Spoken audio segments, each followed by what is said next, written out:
आपल्या भारतीय संस्कृतीत म्हणतात ना, की जिथे स्वयंपाकघर स्वच्छ आणि मन कृतज्ञ असतं, तिथे अन्नपूर्णा देवी नेहमीच कृपा करते.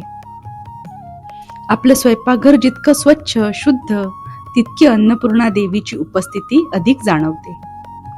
दररोज केलेली किचनची स्वच्छता घरात सकारात्मक ऊर्जा तयार करते. शक्य तितकं रोज मी अन्नपूर्णा स्तोत्र म्हणायचा प्रयत्न करते. त्यामुळे अन्नावर चांगले संस्कार होतात आणि खरंच घाई गडबड कमी होते. प्रत्येक काम जाणीवेने आणि प्रेमाने केलं जातं. रोजचा साधा स्वयंपाकही करताना समाधानाची भावना येते आणि म्हणूनच शांत मनाने शिजवलेलं ते अन्न जेवण राहत नाही, ते प्रसादासारखं वाटायला लागतं. जिथे अन्नपूर्णा देवीचा आशीर्वाद असतो, तिथे अन्नाची कधीच कमतरता जाणवत नाही. अन्नपूर्णा देवीची कृपा राहावी म्हणून मोठं काही करावं लागत नाही. फक्त ताटात अन्न न टाकणे म्हणजेच अन्नाचा आदर करणे, मनात कृतज्ञता ठेवणे आणि स्वयंपाकघरातील स्वच्छता इतकंच पुरेसं असतं.